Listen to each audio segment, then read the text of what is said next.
Hi guys, യാത്രകളെ ഏറെ ഇഷ്ടപ്പെടുന്ന എല്ലാ പ്രിയ സുഹൃത്തുക്കൾക്കും സീനിസ് വ്ലോഗിന്റെ മറ്റൊരു പുതിയ വീഡിയോയിലേക്ക് ഹാർദവമായ സ്വാഗതം. അപ്പോൾ സുഹൃത്തുക്കളെ, ഇന്നത്തെ ഈ ഒരു വീഡിയോയിൽ നമ്മൾ കാണിക്കാൻ പോകുന്നത് തിരുവനന്തപുരം ജില്ലയിൽ നമുക്ക് ഒറ്റ ദിവസം കൊണ്ട് കാണാൻ പറ്റുന്ന 16 സ്ഥലങ്ങളാണ്. നമ്മുടെ ചാനലിൽ ഇതിനു മുമ്പ് തൃശ്ശൂർ ജില്ലയിലെയും എറണാകുളം ജില്ലയിലെയും കൊല്ലം ജില്ലയിലെയും ഒക്കെ വീഡിയോ ഇതുപോലെ ചെയ്തിട്ടുണ്ടായിരുന്നു. ഒറ്റ ദിവസം കൊണ്ട് കാണാൻ പറ്റുന്ന അനവധി സ്ഥലങ്ങൾ ഏതൊക്കെയാണെന്ന് കാണിച്ചുകൊണ്ട്. അപ്പോൾ ആ വീഡിയോക്ക് ഒരുപാട് സുഹൃത്തുക്കൾ കണ്ടു, അതിലൊരുപാട് സന്തോഷം. അതിന് താഴെ കമന്റിൽ ഒരുപാട് സുഹൃത്തുക്കൾ നമ്മളോട് ചോദിച്ചിട്ടുണ്ടായിരുന്നു, തിരുവനന്തപുരം ജില്ലയിൽ ഇതുപോലെ വീഡിയോ ചെയ്യാമോ, ഏതൊക്കെ സ്ഥലങ്ങളാണ് ഒറ്റ ദിവസം കൊണ്ട് കാണാൻ പറ്റുന്നതൊക്കെ ചോദിച്ചിട്ട് ഒരുപാട് കമന്റുകൾ വന്നിട്ടുണ്ടായിരുന്നു.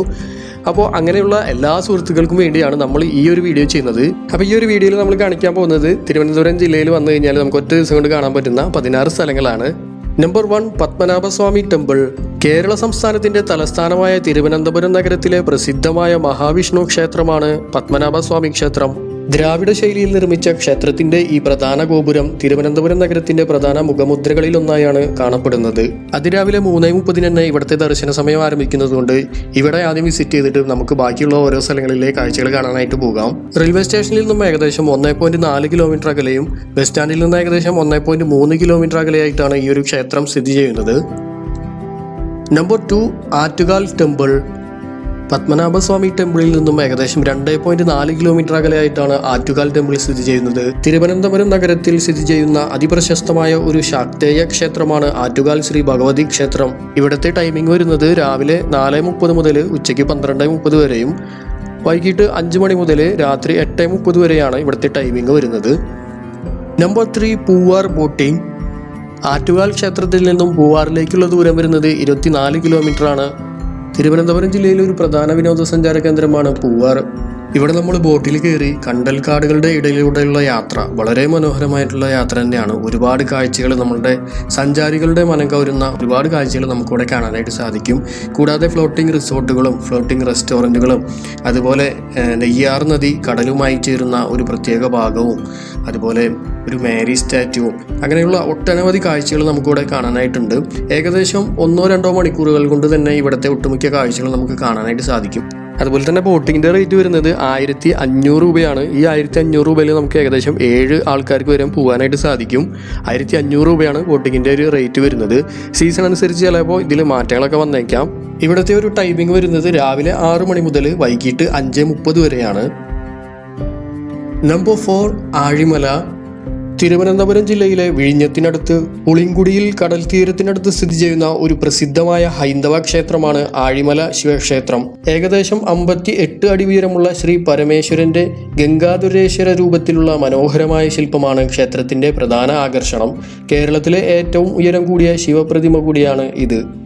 ഇവിടുത്തെ ഒരു ടൈമിംഗ് വരുന്നത് രാവിലെ 6 മണി മുതൽ രാവിലെ 10:30 വരെയും അതിനുശേഷം വൈകിട്ട് 5 മണി മുതൽ വൈകിട്ട് 7 മണി വരെയുള്ള സമയമാണ്. അതിലേറ്റവും ഇവിടെ വിസിറ്റ് ചെയ്യാൻ ഏറ്റവും അനുയോജ്യമായ ഒരു സമയം എന്ന് പറയുന്നത് രാവിലത്തെ സമയം തന്നെയാണ്. പൂവാറിൽ നിന്നും ഏകദേശം 10.3 കിലോമീറ്റർ അകലെയായിട്ടാണ് ആഴിമല സ്ഥിതി ചെയ്യുന്നത്. നമ്പർ 5, ചെങ്കൽ മഹേശ്വരം ശ്രീ പാർവതി ക്ഷേത്രം. തിരുവനന്തപുരം ജില്ലയിലെ ചെങ്കലിൽ സ്ഥിതി ചെയ്യുന്ന ഒരു മനോഹരമായിട്ടുള്ള ഒരു ക്ഷേത്രമാണ്. കേരളത്തിലെ ഏറ്റവും വലിയ ശിവലിംഗം സ്ഥിതി ചെയ്യുന്നതും ഈ ഒരു ക്ഷേത്രത്തിലാണ്. ക്ഷേത്രത്തിലെ പ്രധാന പ്രതിഷ്ഠകൾ ശിവനും പാർവതിയുമാണ്. ആഴിമലയിൽ നിന്നും ഏകദേശം 12.2 കിലോമീറ്റർ അകലെയായിട്ടാണ് ഈ ഒരു ക്ഷേത്രം സ്ഥിതി ചെയ്യുന്നത്. ഇവിടുത്തെ ടൈമിംഗ് വരുന്നത് രാവിലെ 4:30 മുതൽ ഉച്ചയ്ക്ക് 12 മണി വരെയും വൈകിട്ട് 4:30 മുതൽ രാത്രി 8 മണി വരെയാണ്. ശിവലിംഗ ദർശന സമയം വരുന്നത് രാവിലെ 6 മണി മുതൽ ഉച്ചയ്ക്ക് 1:30 വരെയാണ്. നമ്പർ 6, വിഴിഞ്ഞം ഹാർബർ. ചെങ്കൽ മഹേശ്വര ടെമ്പിളിൽ നിന്നും ഏകദേശം 15 കിലോമീറ്റർ അകലെയായിട്ടാണ് വിഴിഞ്ഞം ഹാർബർ സ്ഥിതി ചെയ്യുന്നത്. ഇന്ത്യയിലെ ആദ്യത്തെ ആഴക്കടൽ ട്രാൻസ്ഷിപ്മെന്റ് തുറമുഖവും അതുപോലെ തന്നെ ഇന്ത്യയിലെ ആദ്യത്തെ ഓട്ടോമേറ്റഡ് തുറമുഖവും കൂടിയാണിത്. ഇവിടെ നമുക്ക് അങ്ങനെ പ്രത്യേകിച്ച് ടൈമിങ്ങോ കാര്യങ്ങളൊന്നും ഇല്ല, എല്ലായ്പ്പോഴും നമുക്ക് ഇവിടുത്തെ കാഴ്ചകൾ കാണാവുന്നതാണ്. നമ്പർ 7, വിഴിഞ്ഞം ബീച്ച്. വിഴിഞ്ഞം ഹാർബറിൽ നിന്നും ഏകദേശം 2.3 കിലോമീറ്റർ അകലെയായിട്ടാണ് വിഴിഞ്ഞം ബീച്ച് സ്ഥിതി ചെയ്യുന്നത്. വിഴിഞ്ഞം ബീച്ചിന്റെ ആ ഒരു പ്രദേശത്ത് തന്നെ ആയിട്ടാണ് വിഴിഞ്ഞം മസ്ജിദും സ്ഥിതി ചെയ്യുന്നത്. ഇവിടെയും നമുക്കങ്ങനെ പ്രത്യേകിച്ച് ടൈമിങ്ങോ കാര്യങ്ങളൊന്നും ഇല്ല, ഏത് സമയത്തും നമുക്ക് ഇവിടെ വന്നിട്ട് കാഴ്ചകൾ കണ്ട് ആസ്വദിക്കാവുന്നതാണ്. ഇവിടെ വിസിറ്റ് ചെയ്യാൻ പറ്റിയ ഏറ്റവും നല്ല സമയം എന്ന് പറയുന്നത് വൈകിട്ടാണ്. നമ്പർ 8 വിഴിഞ്ഞം ലൈറ്റ് ഹൗസ്. വിഴിഞ്ഞം ലൈറ്റ് ഹൗസ് അഥവാ തിരുവനന്തപുരം ലൈറ്റ് ഹൗസ് കേരളത്തിലെ കോവളം ബീച്ചിനടുത്ത് സ്ഥിതി ചെയ്യുന്ന ഒരു ലൈറ്റ് ഹൗസ് ആണിത്. 1972 ജൂൺ 30-നാണ് ഇത് പ്രവർത്തനം ആരംഭിക്കുന്നത്. ഇവിടുത്തെ ടൈമിംഗ് വരുന്നത് രാവിലെ 10 മണി മുതൽ ഉച്ചയ്ക്ക് 12:30 വരെയും അതിനുശേഷം ഉച്ചയ്ക്ക് 2 മണി മുതൽ വൈകിട്ട് 5 മണി വരെയാണ് ഇവിടുത്തെ ഒരു ടൈമിംഗ് വരുന്നത്.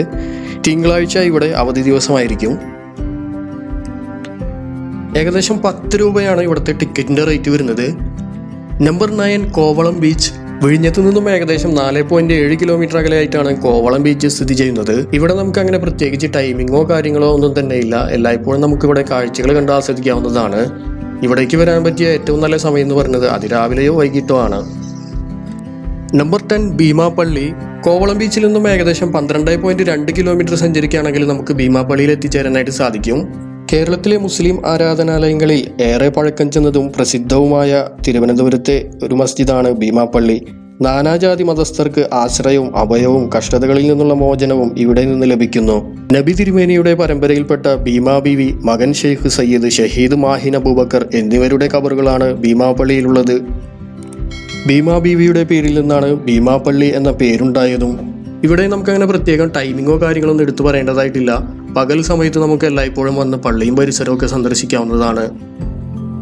Number 11 planetarium. ഭീമാപള്ളിയിൽ നിന്നും ഏകദേശം 13 കിലോമീറ്റർ അകലെയായിട്ടാണ് പ്ലാനറ്റോറിയം സ്ഥിതി ചെയ്യുന്നത്. 1994 ആരംഭിച്ച തിരുവനന്തപുരത്തെ പ്രിയദർശിനി പ്ലാനറ്റോറിയം കേരള സംസ്ഥാന ശാസ്ത്ര സാങ്കേതിക മ്യൂസിയത്തിന്റെ ഭാഗമാണ്. പ്ലാനറ്റോറിയത്തിലെ പ്രദർശനത്തിൻ്റെ സമയങ്ങൾ വരുന്നത് രാവിലെ 10:30-നും അതുപോലെ വൈകിട്ട് 3:30-നും വൈകിട്ട് 5 മണിക്കാണ്.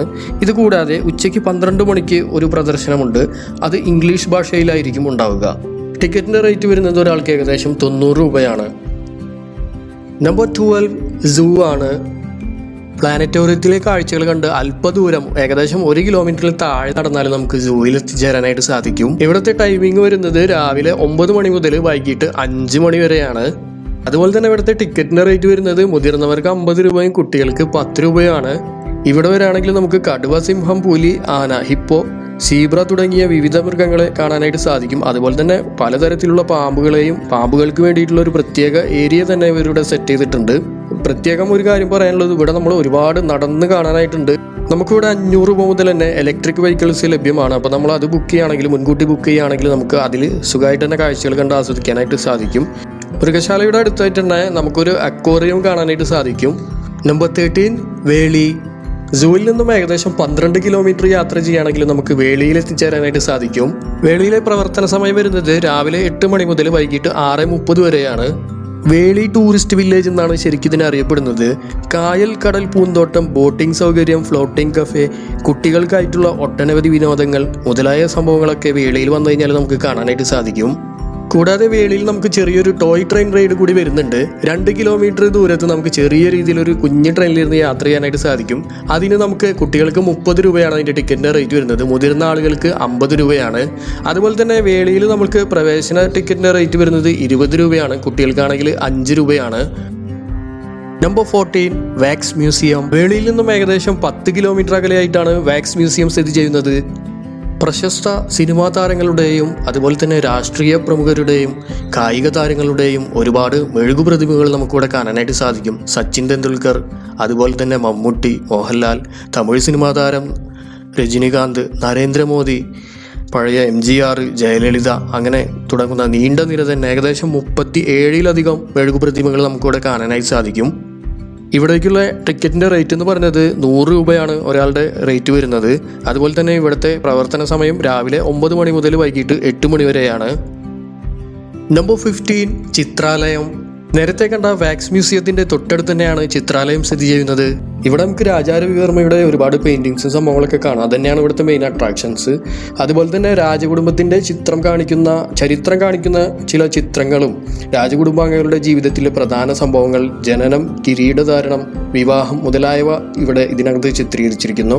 ബ്രിട്ടീഷ് ഭരണകാലത്തെ ബ്രിട്ടീഷ് ഉദ്യോഗസ്ഥരുമായിട്ടുള്ള കൂടിക്കാഴ്ചകളും അങ്ങനത്തെ കുറേ കാഴ്ചകൾ, കുറേ ഫോട്ടോകൾ ഇവിടെ നമുക്ക് ലഭ്യമാണ്, കാണാനായിട്ട് സാധിക്കും.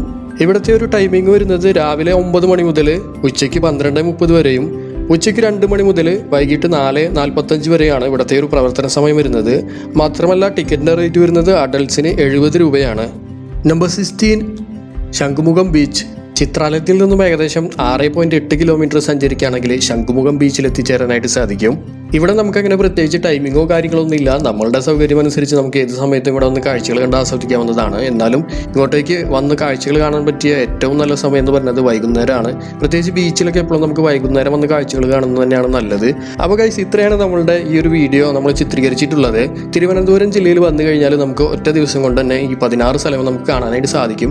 പ്രത്യേകം നമ്മൾ ഓർമ്മിക്കേണ്ട ഒരു കാര്യം എന്ന് പറഞ്ഞാൽ നമ്മുടെ യാത്ര തുടങ്ങുമ്പോൾ തന്നെ നമ്മൾ അതിരാവിലെ തന്നെ സ്റ്റാർട്ട് ചെയ്യുക. അതിരാവിലെ അമ്പലങ്ങളിലൊക്കെ പോയി അവിടുത്തെ ദർശന കാര്യങ്ങളൊക്കെ കഴിഞ്ഞ് ഉടനടി തന്നെ നമ്മൾ അടുത്തുള്ള ഓരോ സ്പോട്ടിലേക്ക് നമ്മൾ ട്രാവൽ ചെയ്യുക. പരമാവധി നമ്മൾ ഓരോ സ്ഥലത്തും പെട്ടെന്ന് തന്നെ കാഴ്ചകളൊക്കെ കണ്ട് ആസ്വദിച്ച് അവിടെ നിന്നും അടുത്ത സ്ഥലത്തേക്ക് പോകാനായിട്ട് ശ്രമിക്കുക.